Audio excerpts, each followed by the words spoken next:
श्रीमद् भगवत गीता श्लोक नंबर 43।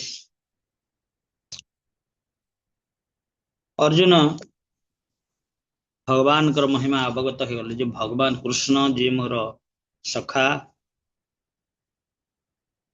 जी मोर बंधु, परम बंधु। मु तांका प्रति तांकर महिमा न जानी करी बहुत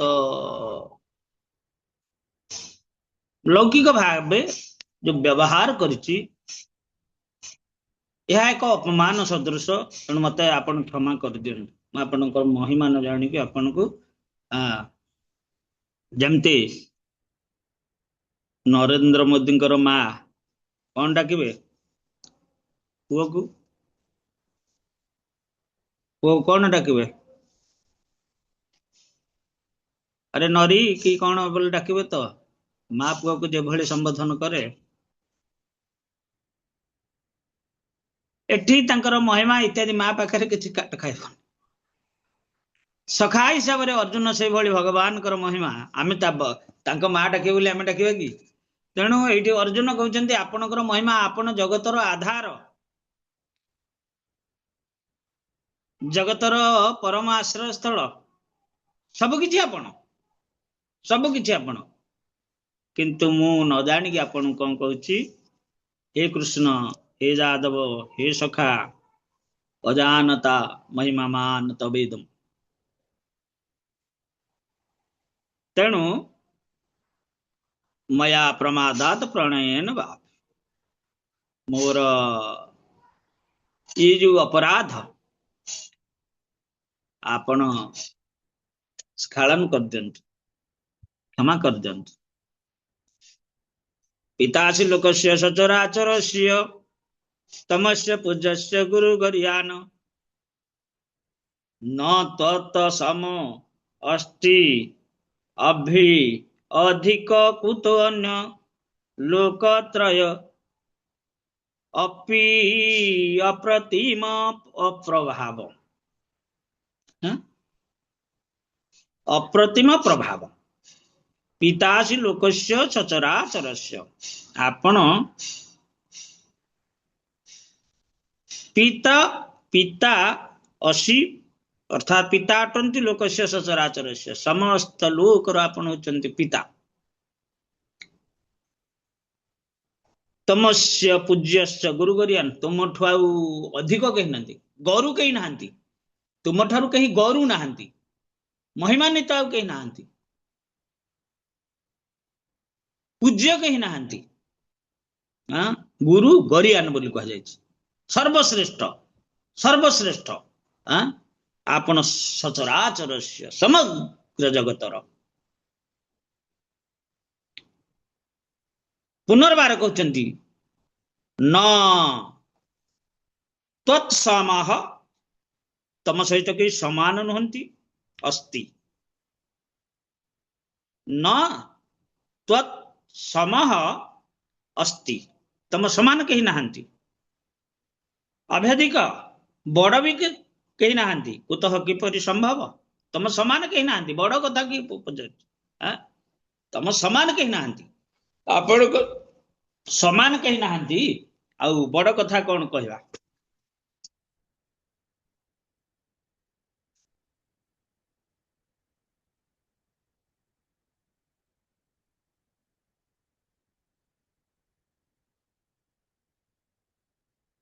कुतो अन्य केही हेई परिबेनी, किपरि अन्य, अन्य माने आपण केही आपण समान नहंती, बड़ कथा दूरे थाउ।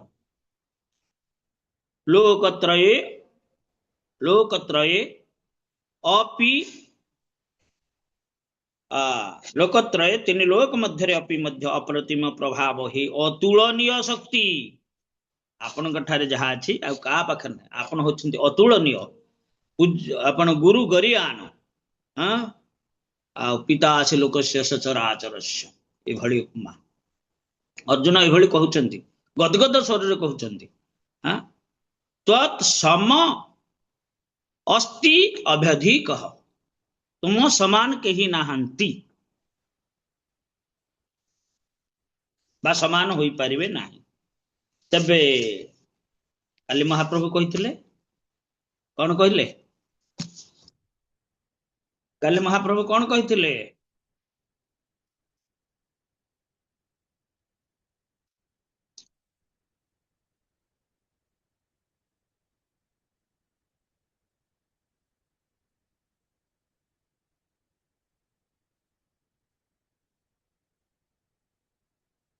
जीवे विष्णु बुद्धि दूरे जई ब्रह्मा रुद्र सम नारायणी माने तारे पाषांडिते गणन।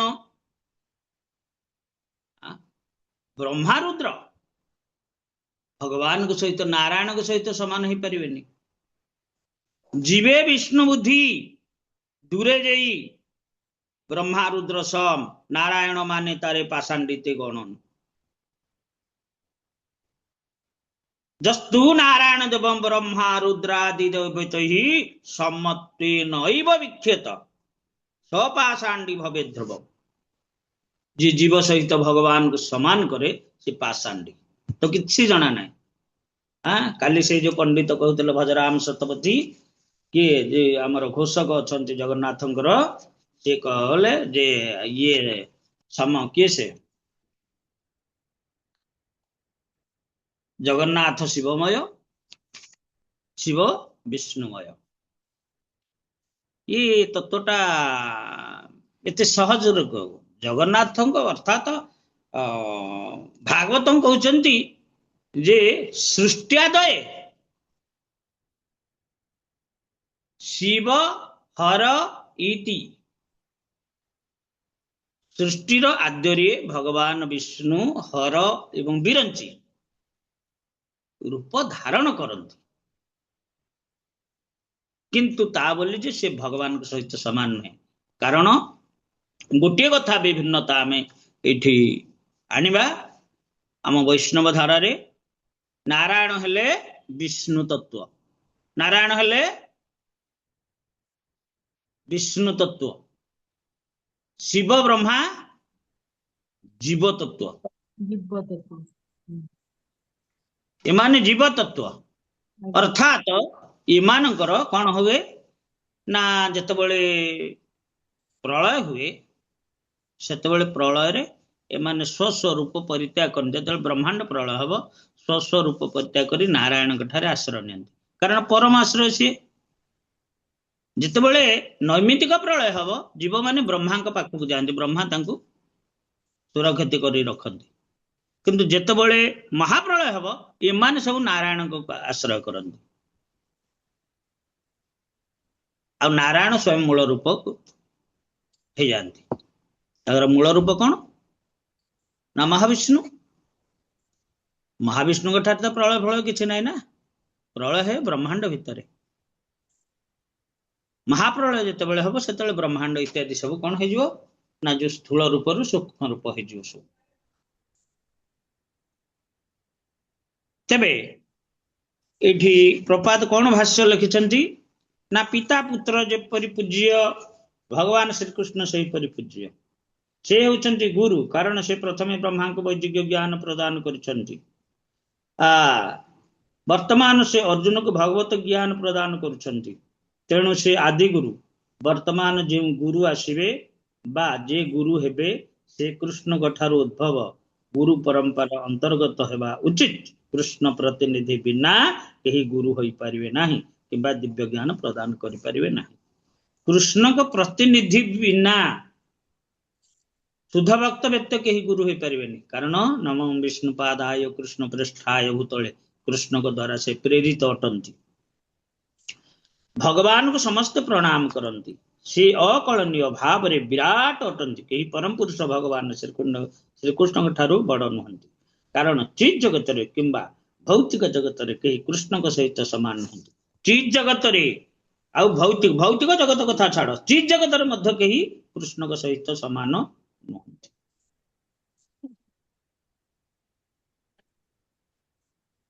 समस्ते तांकर अधीन कहीं तांको टपी पारिबे नाही। भगवान कृष्णकर इंद्रिय मान अच्छी एवं एक साधारण मानव भली शरीर अच्छी किंतु तांकर शरीर इंद्रिय मन और से निजे एगुड़िक मध्य कौन पार्थक्य नहीं। भगवान इंद्रिय जो रूप अच्छी जो कंदर्प कोटि कमनीय विशेष सब शोभ जो रूप अति सौंदर्यमय रूप कोटि कंदर्पर शोभा बहन कर जो भगवान धारण कर जो रूप धारण करी गोलक विहार करती चक्षु अच्छी ना नहीं। हरे कृष्ण मणि कोटि कंदर्पर रूपधारी धारण करी भगवान गोलक विद्यमान वेणुकोण तरंगर बिंद दलायतकम भरपतंसमसिताम्बुद सुंदरंग कंदर्प कोटि कमनीय विशेष शोभ गोविंदम आदि पुरुषम तमहम भज। से जो गोविंद तांकर चक्षु अच्छी ना नहीं। हरे कृष्ण जन जन अच्छी प्रभु आमर जेमती रूप जेमती चक्षु तांकर से भलिया चक्षु आमर जेमती दीटा हाथ तांकर सेमती दीटा हाथ तांकर सब बक आमर जेमती केश तांकर से भली केश आ सुसज्जित केश आमर जेमती शरीर तांकर से भलिया शरीर हाँ तांको शरीर को नहीं आम शरीर होइची केवल आमे बुझिया पई आम आडू कहूचे प्रथमे हाँ आमर जेमती हस्तपद इत्यादि नख इत्यादि भगवान ठीक से भली अछि किंतु प्रभेद कोन रछि प्रभेद कौन रहा हाँ कारण से तांकर शरीर इंद्रिय मन और से निजे एगुड़िक मध्य कौन सी पार्थक्य नहीं। आमर पार्थक्य अच्छी आमर केमती पार्थक्य अच्छी आमर हस्त पद चक्षु कर्ण नासा एगुड़ा गोटे काम करिया आज्ञा गोटे अंगरे हम गोटे काम किंतु भगवान गोटे अंगरे से सब काम करछन सब काम कर्ण द्वारा सब करि पारे चक्षु द्वारा सब करि पारे हैं नासा द्वारा सब करिवे मुख द्वारा सब करि पारे चर्म द्वारा माने भी गोटे सब करि पारे भगवान चिंता कले पर सब हो भ्रुकुटी मात्र के सब सृष्टि हो भ्रुकुटी मात्र के सब प्रलय हो भगवान से होचंती भगवान सब नियंत्रक कौन न करि परिबे यदि न करि परथांते से भगवान सब करि परथांते बोली से भगवान जो मूर्ख लोक माने भगवान को भल भाव जानी नाहंती से माने कहंती जे कृष्ण और तांकर आत्मा तांकर मन तांकर हृदय सब अलग अलग जने विशिष्ट प्रचारक ज्ञान योगी निरंजन स्वामी शुणुथे नाटा निरंजन स्वामी हाँ निरंजन स्वामी ज्ञान योगी भगवत गीतार उदाहरण देवे सब करेंगे से कहे जे किंतु कृष्ण भगवान नुहतु कृष्ण को भीतर गोटे आत्मा अच्छी से सब कर की कथा हाँ अर्थात कृष्ण गोलक अच्छी सी कृपा करी अवतरण करिसेंती ये गोलक चीज जगत ज्ञान से मानकर नाही चीज जगत ज्ञान से मानकर नाही भगवान कृष्ण सचित तीनटा जो सचित आनंदमय ये मुख्य तीन शक्ति को नहीं विस्तार कर निजक लादिनी शक्ति सेपटे विस्तार हेले राधाराणी हेले तांकर विस्तार सब चले सब देवी जेते आसुचंती देवी शक्ति सब राधाराणी को द्वारा विस्तारित एपटे संधिनी शक्ति किए से चिन्मय शक्ति बलराम ये सब विस्तार कले धाम धाम धाम जावतीय जिनस निज रूप आसन बसन सब प्रकार माला रत्न सब जहाँ किसी देखुचे सब बलराम के विस्तार आ सत स्वयं अवतार जिते जावतीय जिनस सब अंश सब किसी भगवान तेबे ये कह जाए जे ये कथा मध्य कह जाए आंभ मान इंद्र परी तांकर इंद्रिय गुड़िक नुहति से समस्त प्रकार इंद्रिय से समस्त प्रकार इंद्रिय कार्य करि पारंती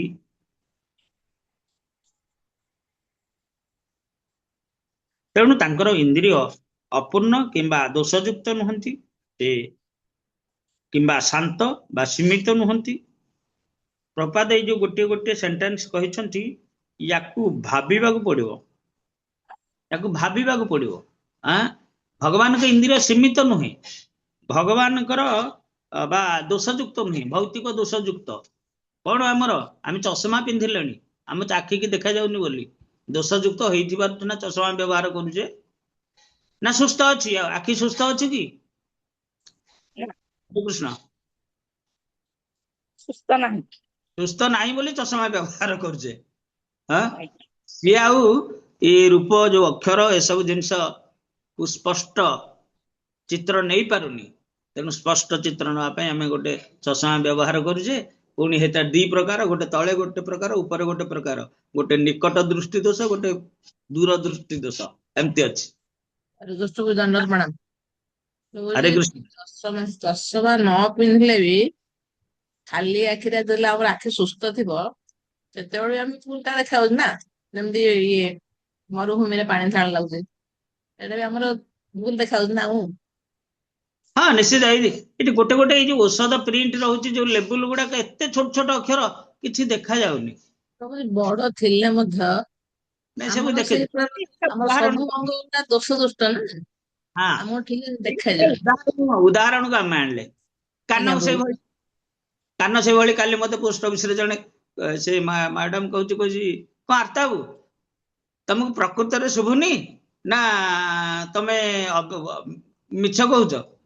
ମିଛ କାହିଁ କହିବି, ଆମର ତ ବୟସ ହେଲାଣି 60-61 ହେଲାଣି, ନିଶ୍ଚିତ ସବୁ କିଛି ପାୱାର କମିଯିବ, ଶ୍ରବଣ ପାୱାର, ଦର୍ଶନ ପାୱାର, ଘ୍ରାଣ ସବୁ ପ୍ରକାର ଜିନିଷ। ଆମ ଘରେ କହିବେ କଣ ଲୁଣ ପଡିଛି ତମ ଜିଭକୁ ଲାଗୁନି କି ଅଲଣା ଟିକେ କହିବାକୁ? ମୁଁ କହିଲି ଖାଉଛେ ତ ଖାଉଛେ ଆଉ କଣ ଅଲଣା ଲୁଣିଆ, ଲୁଣିଆ ଟା ମୁଁ ପ୍ରତିବାଦ କରିବି। ଯଦି ଲୁଣିଆ ହେଇଗଲା ମୁଁ ଖାଇପାରିବିନି, କିନ୍ତୁ ଅଲଣା ହେଲେ ସେ ଖାଇଦେବି। ତେବେ ଏଇଭଳି ଆମ ଇନ୍ଦ୍ରିୟ ଗୁଡାକ ଦୋଷଯୁକ୍ତ, କାହିଁକି ସୀମିତ ଶକ୍ତି ବହନ କରିଛି, ସେଗୁଡାକ ସୀମିତ ଶକ୍ତି ଧାରଣ କରିଥିବାରୁ ସେଗୁଡାକ ହଉଛି ଦୋଷଯୁକ୍ତ। ଅସୀମ ଶକ୍ତି ଯଦି ଥାନ୍ତା, ଅର୍ଜୁନକୁ ଯେମିତି କହିଲେ ଭଗବାନ କହିଲେ ଦଦାମିତେ ଦିବ୍ୟ ଚକ୍ଷୁ ଦିବ୍ୟଂ ଦଦାମିତେ ଚକ୍ଷୁ, ଅର୍ଥାତ ମୁଁ ତୁମକୁ ଦିବ୍ୟ ଚକ୍ଷୁ ଦଉଛି କାରଣ ତୁମେ ଏଇ ଯୋଉ ସୂକ୍ଷ୍ମ ରୂପଟା ଦର୍ଶନ କରିପାରିବନି ଚର୍ମ ଚକ୍ଷୁରେ। ତେଣୁ ଭଗବାନଙ୍କର ସେଭଳି, ଭଗବାନ ଯେଭଳି ଗୁରୁ ଗରିଆନ ତାଙ୍କର ଇନ୍ଦ୍ରିୟ ଗୁଡାକ ସେଇଭଳି। ସେ ଗୋଲକରେ ଥାଇକି ମଧ୍ୟ ଆମ ଗାଁରେ କଣ ହଉଛି ଦେଖିପାରୁଛନ୍ତି? ସବୁ ଚରାଚର ଚରାଚର ଯେତେ ଅଛି ସବୁ ଦିବ୍ୟ ଜଗତ ହଉ ଭୌତିକ ଜଗତ ହଉ ସବୁ ଭଗବାନ ଦେଖିପାରୁଛନ୍ତି। ଆଉ ଡାକିଦେବେ ଯଦି କୋଉଠି ଦରକାର ପଡିବ ସାଙ୍ଗେ ସାଙ୍ଗେ ଗୋଟେ ସେକେଣ୍ଡ ଲାଗିବନି ଆସିକି ଆବିର୍ଭୂତ ହେଇଯିବେ। ସେ ତାଙ୍କର ଦିବ୍ୟ ଶରୀର, ଦିବ୍ୟ କାର୍ଯ୍ୟାବଳୀ, ଶୁଦ୍ଧ ସମ୍ପୂର୍ଣ୍ଣତା କଥା, ଯେ ତାଙ୍କର ଦିବ୍ୟ ଶରୀର, ଦିବ୍ୟ କାର୍ଯ୍ୟାବଳୀ ଏବଂ ଶୁଦ୍ଧ ସମ୍ପୂର୍ଣ୍ଣତା କଥା ଜାଣେ, ସେ ଏହି ଶରୀର ତ୍ୟାଗ କଲା ପରେ ଆଉ ଏ ଦୁଃଖ ସଂସାରକୁ ଫେରେ ନାହିଁ। ତେଣୁ ପ୍ରତ୍ୟେକ ଏ କଥା ଜାଣିବା ଉଚିତ ଯେ କୃଷ୍ଣଙ୍କର କ୍ରିୟାକଳାପ ଅନ୍ୟମାନଙ୍କର କ୍ରିୟାକଳାପ ଠାରୁ ଭିନ୍ନ। ମଣିଷ ତ ସଦା ଇଏ ଗାଈ ନୁହଁ କି ଗୋବର ନୁହଁ, ମଣିଷ କଥା କହିବା, କିନ୍ତୁ ଯୋଉ ଦେବତା ମାନେ ଅଛନ୍ତି, ଦେବତାଙ୍କ ଭିତରେ ଯୋଉ ଶ୍ରେଷ୍ଠ ଅଛନ୍ତି, ଶିବ, ବ୍ରହ୍ମା, ଇନ୍ଦ୍ର, ଯୋଉ ଦିଗପାଳ ଅଛନ୍ତି, ଏମାନେ ମଧ୍ୟ ଏମାନେ ଜୀବ ପରା, ଏମାନେ ଜୀବ ତତ୍ଵ। ଏ ଜୀବ ତତ୍ଵ ମାନେ ଏମାନଙ୍କର ମଧ୍ୟ ଇନ୍ଦ୍ରିୟ ଗୁଡାକ ସୀମିତ। ଏମାନେ ତ ଗୋଲକକୁ ଯାଇପାରନ୍ତି, ଯିବା ଆସିବା କରିପାରନ୍ତି। ଏମାନେ ଯେତେବେଳେ ଅସୁର ମାନଙ୍କ ଦ୍ଵାରା ଉତ୍ପୀଡନ ହଉଛି, ଏମାନେ ଯାଇ କୋଉ ଯାଇ ଯିବେ? କ୍ଷୀରସାଗର କୂଳ ଯାଏ ଯିବେ, ତା ଭିତରକୁ ଯାଇପାରିବେନି। କ୍ଷୀରସାଗର କୂଳରେ ଯାଇକି ଭଗବାନଙ୍କୁ ସ୍ତୁତି କଲେ, ଭଗବାନ ସେଠୁ ଶ୍ରବଣ କରିକି କଣ କହିବେ, ସେ କହିବାଟା କେବଳ ବ୍ରହ୍ମା ଶୁଣିବେ, ଏମାନେ ବି ଶୁଣିପାରିବେନି। ବୁଝିପାରିଲେ? ଏଇଭଳି ସମସ୍ତଙ୍କର କାଟାଗୋରୀ ସବୁ ଅଛି, କାହାର ଯୋଗ୍ୟତା କେତେ। ତେଣୁ ବ୍ରହ୍ମା ଶୁଣିକି ତାକୁ ରିଲେ କରିବେ ଦେବତା ମାନଙ୍କ ଭିତରେ, ଯେ ଭଗବାନ କହିଲେ, ଏଇଆ କହିଲେ, ତେଣୁ ଚାଲ ଆମେ ଯିବା ଆଉ ଅପେକ୍ଷା କରିବା ଭଗବାନ କେତେବେଳେ ଆସିବେ, କଣ କରିବେ ଆଉ। ସେ ତେଣୁ ସବୁଠାରୁ ଉତ୍କୃଷ୍ଟ ପନ୍ଥା ହେଉଛି କୃଷ୍ଣଙ୍କ ନିୟମକୁ ମାନି ଚଳିବା, ତାହେଲେ ମାନବ ବିଶୁଦ୍ଧ ହେବ ଏବଂ ପରିପୂର୍ଣ୍ଣତା ଲାଭ କରିପାରେ। ଏହା ମଧ୍ୟ କୁହାଯାଇଛି କୃଷ୍ଣଙ୍କର ପ୍ରଭୁ କେହି ନାହାନ୍ତି, କୃଷ୍ଣଙ୍କର ପ୍ରଭୁ କେହି ନାହାନ୍ତି, ସମସ୍ତେ ତାଙ୍କର ସେବକ ଭୃତ୍ୟ।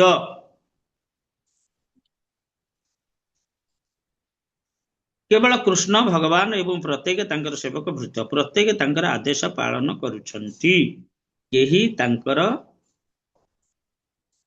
ଯେମିତି କୁହାଗଲା ମୟା ଦକ୍ଷିଣ ପ୍ରକୃତି ସୁୟତେ ସଚରାଚରମ୍। ପ୍ରକୃତି ଯେ ହଉଛି ଦୁର୍ଜୟ ମାୟା, दैवी ही ऐसा गुणमयी मम माया तुरदया, ये दूरदया मार्ग माया ये जीव मानक प्रति सेना जीव मानक पक्षर ये दूरदया, भगवान पाखे दूरदया कि जहाँ कृष्ण ता ना मायार अधिकार, भगवान कृष्ण जो रे माया रही पारनि।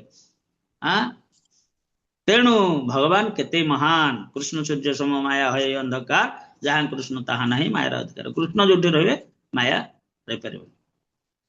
से मत गोरगोविंद स्वामी महाराज थे कहते यही आश्रम परिसर भितर को माया आसबनी, ये गेट आरपटे सेपटे माया अच्छी एपट को आसपर। महाराज यहाँ कहते अर्थात कृष्ण अच्छा से जो माया आसपारे भीतर को कई आदेश को अमान्य करें ना, प्रत्येक निर्देश अनुजाई अध्यक्षतार कार्य करुछन्ति। ब्रह्म संहिता कहुई से सर्व कारणर कारण अटंती, समस्त कारण कारण।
हरे कृष्ण।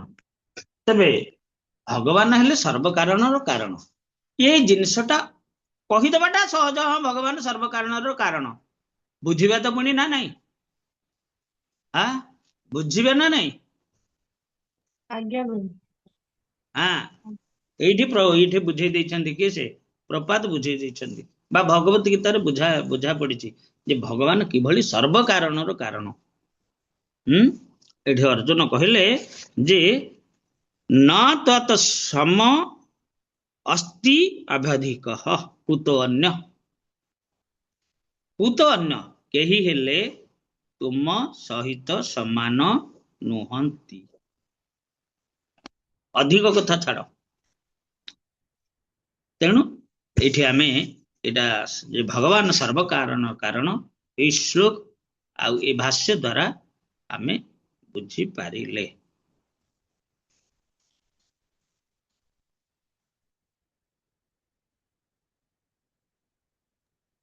जी हरे कृष्ण प्रभु जी।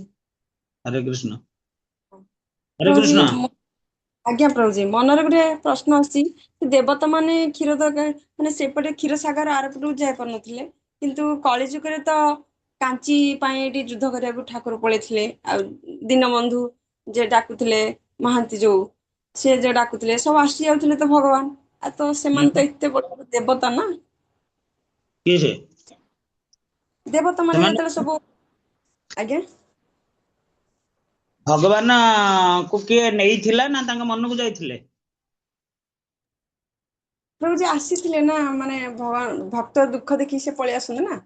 बस सी तांको इच्छा रे आसीथिले, आज्ञा हां तो इच्छा रे जाइथिले। एठी कोन पुरुषोत्तम देव तांको कहिथिले कि नहीं प्रभु तुमे जीव मो पे युद्ध करियाकू? नहीं भगवान तांको इच्छा रे आस्थिले, किंतु तांको जेतले आनीबा एठिकी भगवान भी तांको इच्छा रे आसीबे, किंतु हेले मध्ये तांको तो जणैबा ना हमर दुख एभली सृष्टि रो एभली सृष्टि रे सब। हरे कृष्ण प्रभु जी, दिव्य सिंह देव पुरा कहले कहले भगवान तुमे तुमरो मोर मान रखिबो, तुमरो मान रखिबो, तुमे हाँ मो युद्ध रे मो संगरे जीव युद्ध करिवो, जहा सेटा से कहिथिले बोली तो भगवान जाइथिले ना।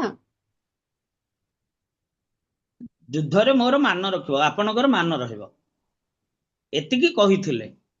କିନ୍ତୁ ଭଗବାନ ଯଦି ଇଏ ଜଗନ୍ନାଥ ବଳଭଦ୍ର ଗଲେ, କାହିଁକି ଆଙ୍କ ସାଥିରେ ଗଲେନି, ରାଜାଙ୍କ ସହିତ ଗଲେନି, ତାଙ୍କର ସେ କାହିଁକି ଅଲଗା ଗଲେ? ମାଣିକ ଗୌଡୁଣୀ ତାଙ୍କୁ ଦେଖିଲା, ଏମାନେ ରାଜା ବି ଦେଖି ପାରିଲେନି। ରାଜା ତ ଦେଖି ନାହାନ୍ତି ଜଗନ୍ନାଥ ବଳଭଦ୍ରଙ୍କୁ, ରାଜା ନା ଦେଖିଛନ୍ତି କି? ନା ନା ମାଣିକ ଗୌଡୁଣୀ ଦେଖିଲା ଯେ କଳା ଆଉ ଧଳା ଘୋଡାରେ 2 ଜଣ ଯାଉଛନ୍ତି, ମୋଠୁ ଶୋଷ ହଉଛି ବୋଲି ଦହି ପିଇଲେ, ପଇସା ଦେବାକୁ ନା ରାଜା ଆସିଲେ ଦେବେ, ଆଉ ଏଠି ବାଟରେ ଗଜପତି ଆସୁଛନ୍ତି, ସେ ପଛରେ ଆସିଲେ ଦେବେ। ନା ନା ନାଇଁ, ସିଏ ମୁଁ ରାଜାଙ୍କୁ କହିପାରିବିନି, ଆଉ ଆପଣ ମୋ ପଇସା ନା ହଉ, ଆମ ପାଖରେ ପଇସା ନାହିଁ, ଏଇ ରତ୍ନ ମୁଦିଟା ରଖିଥା ତୁ। ନା ମୁଁ ଏଇଟା କଣ କରିବି? ରତ୍ନ ମୁଦିଟା ନେଇକି ମୁଁ କଣ କରିବି? ମୋ ଶାଶୁ ତ ମତେ ବାଡେଇବ। ନା ଯଦି ଏଠି ରାଜା ଆସୁଛନ୍ତି, ତାଙ୍କୁ ମୁଦିଟା ଦେଖିକି ପଇସା ନେଇଯିବୁ, ତୁ ପାଉଣା ନେଇଯିବୁ। ତେଣୁ ରାଜା ଆସିବା ଯାଏ ସେ ଅପେକ୍ଷା କଲା, ଏବଂ ରାଜା ଯେତେବେଳେ ଆସିଲେ ଆଉ ସାଷ୍ଟାଙ୍ଗ ଦଣ୍ଡବତ କରିକି ଏଇ କଥାଟା କହିଲା, 2 ଜଣ କଳା ଧଳା ଘୋଡାରେ ଯାଉଛନ୍ତି, ଦହି ପିଇଲେ, ଆଉ ମତେ ପଇସା ମାଗିବାରୁ ଏଇ ମୁଦିଟା ଦେଇଛନ୍ତି, ଆପଣ ନେଇକି ମୋ ପାଉଣା ଦିଅନ୍ତୁ। ବୁଝିପାରିଲେ କି? ତେବେ ଏଇଠି ମାଣିକ ଗୌଡୁଣୀ ଭକ୍ତ ନା ପୁରୁଷୋତ୍ତମ ଦେବ ଭକ୍ତ? ମାଣିକ ମାଣିକ ଗୌଡୁଣୀ। ବହୁକୃତ୍ୟ ପୁଣ୍ୟ ପୁଞ୍ଜା, ସିଏ ଭଗବାନ ବୋଲି ଜାଣିନି, କିନ୍ତୁ ଦର୍ଶନ କରିପାରିଲା। ଭଗବାନଙ୍କ ଜ୍ଞାନ କାହା ପାଖରେ ଥିଲା? ନା ପୁରୁଷୋତ୍ତମ ଦେବଙ୍କ ପାଖରେ, ଯେ ଜଗନ୍ନାଥ ହଉଛନ୍ତି ପରମ ପୁରୁଷ ଭଗବାନ। ସେଇ ଯୋଗୁଁ ସିଏ ଦର୍ଶନ କରିପାରିଲେନି। ମାଣିକ କହିଲେ, ମାଣିକ ତୁ ଧନ୍ୟ, ମୁଁ ଆଦ୍ୟ ସେବକ, ମୋ କଥାରେ ମୋର ସମ୍ମାନ ରଖିବା ପାଇଁ, ତାଙ୍କର ସମ୍ମାନ ରଖିବା ପାଇଁ ସେ ଯାଉଛନ୍ତି, ହେଲେ ମଧ୍ୟ ମୁଁ ଦର୍ଶନ କରିପାରିଲିନି, ତୁ ଦର୍ଶନ କଲୁ। ତେବେ ଭଗବାନ କୃପା କରିକି ଦର୍ଶନ ଦିଅନ୍ତି ବିଶ୍ୱମଞ୍ଜରୀ ମାତାଜୀ, କିନ୍ତୁ ତାଙ୍କୁ ଯେତେବେଳେ ଦୁଃଖ ଜଣେଇବା, ଆଜ୍ଞା ଭଗବାନ କହିବେ, କିଛି ଗୋଟେ ନିର୍ଦ୍ଦେଶ ଦେବେ, ସେ କଥାଟା କେବଳ ବ୍ରହ୍ମା ଶ୍ରବଣ କରିପାରିବେ, ଅନ୍ୟ କେହି ଶ୍ରବଣ କରିପାରିବେ ନାହିଁ। ବ୍ରହ୍ମା ସେଠୁ ଦେବତା ମାନଙ୍କୁ କହିବେ, ଇତ୍ୟାଦି ଇତ୍ୟାଦି ଅଛି। ଆଜ୍ଞା ଯୋଉ ସିଦ୍ଧ ପୁରୁଷ ମାନେ ଅଛନ୍ତି, ଆମେ ସିଦ୍ଧ ପୁରୁଷ ମାନଙ୍କୁ ଦର୍ଶନ କରିପାରୁଛେ କି? ଚାରି କୁମାର ହୁଅନ୍ତୁ, ନାରଦ ମୁନି ଅଛନ୍ତି ହୁଅନ୍ତୁ, ଏମାନେ ସବୁ ସିଦ୍ଧ ପୁରୁଷ, ଆଜ୍ଞା ମୁକ୍ତ ଜୀବ, ଏମାନେ ମୁକ୍ତ ଜୀବ। ଇଏ ରାବଣ ରାମଚନ୍ଦ୍ରକୁ ଦର୍ଶନ କରିପାରିଲା, କାହିଁ ଆମେ ତ ଦର୍ଶନ କରିପାରୁନେ? ସେ ଅସୁର, ବା ତା ସହିତ ଯୋଉମାନେ ସହଯୋଗ କରୁଥିଲେ ସମସ୍ତେ ଅସୁର, ସେମାନେ ରାମଚନ୍ଦ୍ରଙ୍କୁ ଦର୍ଶନ କରିପାରିଲେ, ସେ ଶତ୍ରୁ ଭାବରେ ହଉ, ମିତ୍ର ଭାବରେ ହଉ। ଆମେ ତ କରିପାରୁନେ। ଭଗବାନ ଆମକୁ ତ କେବେ ଦର୍ଶନ ଦେଲେନି। ଆମେ ତ ପ୍ରଭୁଜୀ ପରୋକ୍ଷ ଭାବରେ କରୁଛେ ନା, ଶାସ୍ତ୍ର ମାଧ୍ୟମରେ। ସେ କଥା ଛାଡ, ସେମାନେ ତ ପ୍ରତ୍ୟକ୍ଷ ଭାବରେ କରୁଥିଲେ, ଆମେ ପରୋକ୍ଷ ଭାବରେ କରୁଛେ, ମନ ବୁଝେଇ ସେମାନେ ଦଉଛେ। ତ ଆଜ୍ଞା, ଆମେ ସେମାନେ ତ ଆଜ୍ଞା ଭଗବାନ ସବୁଠି ବିଦ୍ୟମାନ, ଆମେ ଅନୁଭବ କରୁଛେ, ବିଦ୍ୟମାନ ଅନୁଭବ କରୁଛେ। କାରଣ ଏଇ ଭଗବାନ ଯଦି ବିଦ୍ୟମାନ ନଥାନ୍ତେ, କେହି ହେଲେ ଯୋଉ ଯୋଉ ବସ୍ତୁ ଅଛି, ସେ ଜୀବନ୍ତ ହଉ, ମୃତ ହଉ ବା ଜଡ ହଉ, ସେମାନେ କ୍ରିୟା କରିପାରନ୍ତେନି। ଯୋଉ କ୍ରିୟା, ପଥର ଗୋଟେ, ସେ କିଛି କ୍ରିୟା କରି ନ ପାରିଲେ ମଧ୍ୟ ତାର ଗୋଟେ ଯୋଉ ଗୁଣଟା ସେ ବହନ କରିଛି, ସେ ଗୁଣଟା ତାର ରହନ୍ତାନି ଯଦି ଭଗବାନ ତା ମଧ୍ୟରେ ବିଦ୍ୟମାନ ନଥାନ୍ତି। ତେଣୁ ଏଇ ଜଗତ ସବୁଆଡେ ଯତ୍ର ଯତ୍ର ନେତ୍ର ପଡେ, ତତ୍ର ତତ୍ର କୃଷ୍ଣ ସ୍ଫୁରେ। ଆପଣ ହରେ କୃଷ୍ଣ ପ୍ରଭୁଜୀ, ଦଣ୍ଡବତ ପ୍ରଣାମ। ପ୍ରଭୁଜୀ, ଭଗବାନ ସବୁଠି ଅଛନ୍ତି ବୋଲି ଆମେ କଥା ଶୁଣୁଛେ କି ଶାସ୍ତ୍ରରୁ ଶୁଣୁଛେ ସିନା, ଆମର ମାନେ ବୁଦ୍ଧିଟା ହେଇଗଲା, କିନ୍ତୁ ଅନୁଭବ ଜ୍ଞାନ ଅଛି କି? ଯଦି ଅନୁଭବ ଜ୍ଞାନ ଥାନ୍ତା, ଆମର ଭୁଲ ହନ୍ତାନି ନା। ଆମର ସେଟା ମାନେ ଜାଣିଲେ ଯେ ଭଗବାନ ଅଛନ୍ତି, କିନ୍ତୁ ଆମେ ସେଟା ଅନୁଭବ କରୁଛେ ଜିନିଷ ନା। କିନ୍ତୁ ମାଣିକ ଗୌଡୁଣୀ ଯେତେବେଳେ ପ୍ରତ୍ୟକ୍ଷ ଦର୍ଶନ କଲା, ତାର ଦିବ୍ୟ ଦଶା ଅନୁଭବ କଲା। ଭଗବାନ ଯେ ପ୍ରତ୍ୟକ୍ଷ କି ଶାସ୍ତ୍ର ମାଧ୍ୟମରେ ସେମାନେ ଦର୍ଶନ କରନ୍ତି, କି ବିଗ୍ରହ, ଯେମିତି ପ୍ରଭୁପାଦ ବିଗ୍ରହଙ୍କୁ ଦେଖୁଥିଲେ, ବିଗ୍ରହ ତାଙ୍କୁ ଦେଖି ଖୁସି ହେଇଯାଉଥିଲେ। ଆମର ସେଇଟା ଅଛି କି? ଆମେ ଜାଣୁଛେ ବିଗ୍ରହରୁ ଭଗବାନ ଆବିର୍ଭାବ ହେଇଛନ୍ତି, କିନ୍ତୁ ସେଇ ଅନୁଭବ ଜ୍ଞାନଟା ଆମର ସେଇ ପ୍ରକାର ଦୃଷ୍ଟିକୋଣ, ସେଇ ଯୋଉ ଅନ୍ତର ଭିତରଟା, ସେଇଟା ଆମର ନାହିଁ ନା। ଆମେ ଖାଲି ଘୁଷୁଛେ। ମାନେ ସେ ଗୋଟେ ସ୍ଥିତି ଅଛି, ସେ ସ୍ଥିତିକି ଗଲେ ଯୋଉମାନେ ସମ୍ପୂର୍ଣ୍ଣ ରୂପେ ଶୁଦ୍ଧ ହେଇଯାଆନ୍ତି, ସେମାନେ ଭଗବାନଙ୍କୁ ପ୍ରତ୍ୟକ୍ଷ ଭାବରେ ଦର୍ଶନ କରନ୍ତି। କେବଳ ଦର୍ଶନ କରନ୍ତିନି, ତାଙ୍କ ସହିତ ବ୍ୟବହାର, ଆଦାନ ପ୍ରଦାନ, ଭାବ ଆଦାନ ପ୍ରଦାନ କରନ୍ତି। ହରେ ଇଏ କୃଷ୍ଣ ପ୍ରଭୁଜୀ, ଦଣ୍ଡବତ କଥା। ପ୍ରଣାମ। କିନ୍ତୁ ଆଉ ଗୋଟେ କଥା, ଭଗବାନ ଅଛନ୍ତି, ତାଙ୍କ ଭକ୍ତକୁ ସୁରକ୍ଷା ଦେଉଛନ୍ତି, ଭକ୍ତ ଏଇଟା ଅନୁଭବ କରିବ। करिपारे सब पदे पदे जो विपद कुंती महाराणी कहले विपद सन्तु पदे पदे प्रति पद पदे विपद अछि आ भक्त को केमिति सुरक्षा दउछन्ति भगवान से कथा भक्त ही अनुभव करिवो करि करू आपण माने आज्ञा अनुभव करू आपण आज्ञा माने अनुभव करछन्ति ना नै भगवान केमिति सुरक्षा आपण को दउछन्ति आज्ञा प्रभु जी निश्चित आज्ञा प्रभु जी हाँ भगवान सुरक्षा दउछन्ति भक्त मानको किंतु भगवान सहित प्रहलाद महाराज योग्यता थिला से नृसिंहदेव को प्रकट करि पारले आमर से योग्यता आम से स्थिति की जाइने हाँ हुए तो गुरु गोरांकर कृपारु केबे से दिन आसीबो जो दिन आम ए सब जिनस अनुभव करिबा प्रत्यक्ष भाव रे भगवान को दर्शन करिया ए सब जिनस गुरु गोरांकर कृपा हेले से सब संभव होबो तेणु सब स्थिति अच्छी भक्तिर सब सोपान अच्छी आम चित्त जिते शुद्ध हम आमर भाव मौलिक भावटा से वृद्धि पाइब आमे भगवान सहित से निबिड़ता स्थापन कर ये श्लोक नंबर 33 जहा कि आज आलोचना करागला ये किए से कहते ना सुखदेव कहते देवता मानकर कथा को ये देवता मान केमती स्तुति कर नमस्ते यज्ञ वीर्याय वयसे उत्तति नमः नमस्ते हस्तचक्राय नमः सुपुरुष पूतये अर्थात देवता मान कहले परमेश्वर भगवान आपण यज्ञर फल प्रदानकारी और समय क्रमे यज्ञ फल अंतकारी काल स्वरूप आपण असुर मान को विनाश करने चक्र पेशी था आपण बहु दिव्य नाम युक्त पुरुष हे भगवान आमे आपण को सश्रद्धा सहकारे नमस्कार करुचु आपण बहु दिव्य नाम युक्त पुरुष भगवान अनंत नाम नाम नामकारी बहुधा निज सर्वशक्ति भगवान नाम केवल नुह भगवान नाम गुड़िक शक्ति केवल शक्ति समूह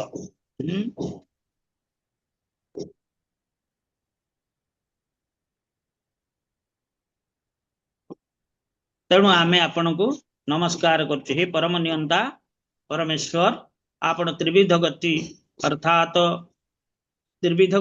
अर्थात अर्धगच्छन्ति सत्तस्थ मध्ये तिष्ठन्ति राजसा जघन्य गुण प्रतिष्ठ अधोगच्छन्ति तामसा कि अधोगमन करुछि कि मध्य रहुछि कि ऊर्ध्व को गमन करुछि तेणु स्वर्गलोक को उन्नति मनुष्य जन्म एवं नरक जंत्रणा नियंता तथापि आपणकर परम धाम हेउछि वैकुंठ लोक गोलोक एवं निवसति अखिलात्म भूत जेहेतु आपण ई चीज जगत सृष्टि करिवारे आमे आसीचु जेहेतु आपण एही जगत सृष्टि करिवारे आमे आसीचु सेइथपाई आपणकर कार्यकलाप संबंध रे अवगत हेबा आम पक्षरे असंभव कारण आपण होचंती परमेश्वर आमे माने आम मानको आपण सृष्टि करचंती ए भौतिक जगत को किछि सेवा करिया पई आपणक सृष्टि रे किछि सेवा करिया पई आपण आमको सृष्टि करछंती तेणु आमे आपणक द्वारा सृष्ट आमे जीव अति नगण्य आपण पूर्ण परिपूर्ण प्रभु आमे केमती आपण को जानि पारू हाँ हाँ ये सब अवगत हवा आम पक्षर असंभव अतएव आपण को आमर सश्रद्ध प्रणति व्यतीत अन्य किछि निवेदन करि पारना तेणु आम पाखरे किछि नाही शक्ति नाही सामर्थ्य नाही किछि नाही आमे केवल आपण को जोड़ हाथ प्रणाम करुचु आपण को पाद पद्मन शरण नौचु कौन कहते ना नमस्ते अस्तु भगवान नारायण वासुदेवादि पुरुष महापुरुष महानुभाव परम मंगल परम कल्याण परम कल्याण परम कारुणिक केवल जगत आधार लोकैकनाथ सर्वेश्वर लक्ष्मीनाथ परमहंस परिव्राजक परमेणात्म योग समाधिना परिभावित परिस्फुट पारमहंस धर्मेण उद्घाटित तमः कृपाट द्वारे चिते अपावृत आत्मलोक स्वयं उपलब्ध निज सुखानुभवो भवान हे भगवान हे नारायण हे वासुदेव हे आदि पुरुष हे महापुरुष, हे महानुभाव, हे परम मंगल, हे परम कल्याण, हे परम करुणामय, हे निर्विकार, हे जगत आधार, हे लोकनाथ, हे सर्वेश्वर, हे लक्ष्मीनाथ। परमहंस परिव्राजक सन्यासी गुण जो माने कृष्ण भक्ति प्रचार करिया पई पृथ्वी रे सर्वत्र भ्रमण करुछंती, भक्ति योग रे परिपूर्ण रूपे मग्न होई सेमाने आपन को उपलब्धि करि पारंती। भक्ति योग उपलब्धि न हला पर्यंत आमे भगवान को जानि परिबा ना। जेतु सेमानकर मन आपन ठारे निविष्ट, सेइथि पाई सेमाने सेमानकर शुद्ध अंतकरण, सेमानकर मन आपन ठारे निविष्ट। भगवान ठारे निविष्ट हेले कौन हबो ना, सेमानकर चित्त शुद्धि हो। तेणु शुद्ध अंतकरण रे आपन को स्वरूप हृदयंगम करि पारंती। चित्त शुद्धि न हले आम भगवान को हृदयंगम करि परिबानी। जेतेबेले सेमानकर हृदयर अंधकार संपूर्ण सेतेबेले सेमानकर हृदयर अंधकार संपूर्ण रूप विदूरित हुए एवं सेमानकर निकट रे आपण प्रकाशित होंदी। एठी कुआ गला परिष्कार भाव रे, एठी कुआ गला भक्ति जो परमहंस सेमान जोमान चित्त शुद्धि जाए भगवान प्रकाशित हो जाए। सेतेबेले सेमाने आपण को चिन्मय स्वरूप दिव्य आनंद आस्वादन करि पारंती। सेमानकु छाड़ी आपण आउ की सेमानकु छाड़ी आपण को आउ केही उपलब्धि करि पारंती ना। क्लियर कह देले। एठी देवता माने कहउछंती जे परमहंस जो माने भक्ति योग संपन्न, भक्ति योग रे तल्लीन होइछंती, सेई माने ही आपण को जानि परिबे, अन्य केही जानि परिबे नाही। भक्त्यामं अभिजानाति, भक्ति रे मु केवल अवगत हुए। सेइथि पई आमे आपण को श्रद्धा प्रणति निवेदन करू। सेइथि पई आमर शक्ति सामर्थ्य नहीं, आमे आपण को निकट को आसु, आमको सुरक्षा प्रदान करिया पे आपण कहिथिले भक्तामं मद भक्ता न प्रणश्यति, मो भक्तर विनाश नहीं। तेणु आपण को पाद पद्म रे आमे प्रपन्न होछु। आम मन मना भव मद भक्त मजाज मा नमस्कार। आमे आपण को पाद पद्म रे प्रपन्न होछु। आपण को आ कहिबा को पड़िबनी, भगवान को पाद पद्म रे प्रपन्न हो गले सुरक्षाटा आपे आपे आसी जिवो। कारण भगवान कहिसंती परा, एटा होची विधान। भगवान को पाद पद्म रे प्रपन्न हेले कौन करिया कथा, भगवान को दायित्व बढ़ी गला। आउ ए माने चिंता करिवा आवश्यकता नाही। हरे कृष्ण। जय श्री प्रभुपाद की जय। उपस्थित कर भक्त वृंद की जय। निताय गुरु परमानंद। हरि हरि बोल। समस्त अवगत हेले तो भगवान ठारे प्रपन्न हवा।